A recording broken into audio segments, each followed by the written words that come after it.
Question 2. Marie is an athlete who competes in the high jump. In a certain competition, she is allowed 2 attempts to clear each height, but if she's successful with the first, she does not jump again at this height. The probability she's successful at a height of 1.7 metres is P.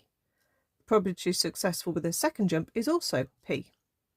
The probability that she clears 1.7 metres is 0.64. Find the value of P. Okay, so now this is a tree diagram. Let's draw a little situation, a little tree. So she either makes the jumps clear, okay, or she fails the jump, okay. So that would be probability P, so that would be probability 1 minus P, all right. So if she fails the jump, she has another go, and if she jumps it this time, that's probability P, and if she fails again, that's again 1 minus P.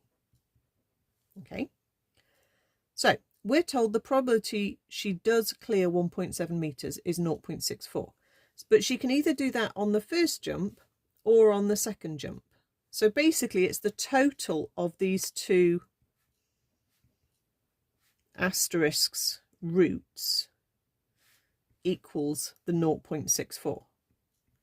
And those two roots, well, one of them is just P, okay, and then the other one, if we times along the branches, we get 1 minus P times P.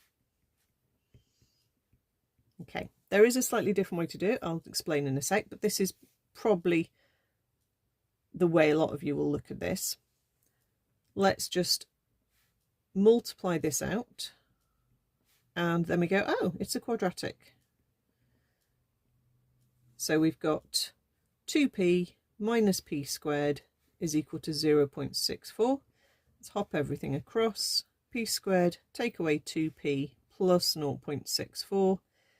It might factorise, probably will, but with decimals it's not very easy, is it? So let's just have a look on the calculator and say, what is the solution for this? Okay, so we do have two solutions. I mean, you can write the brackets in if you want to. So it would be 1.6 and 0.4. And they'd both be minuses. So you would get P is equal to 1.6 or P is equal to 0.4. But obviously P is a probability and 1.6 as a probability is not a possible probability. So we've ended up with P is 0.4. Okay. The other way you might have spotted, which actually is a little bit quicker, is to say if you went down this route, okay, which I'll do with a big black dot, okay, this route is 1 minus 0.64, so that would be the 0.36 probability.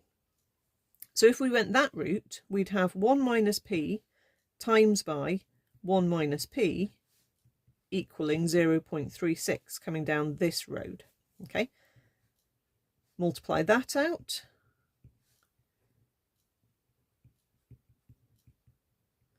And lo and behold, we get the same, if we hop that across, we get the same quadratic to solve, but just a different way of getting to it.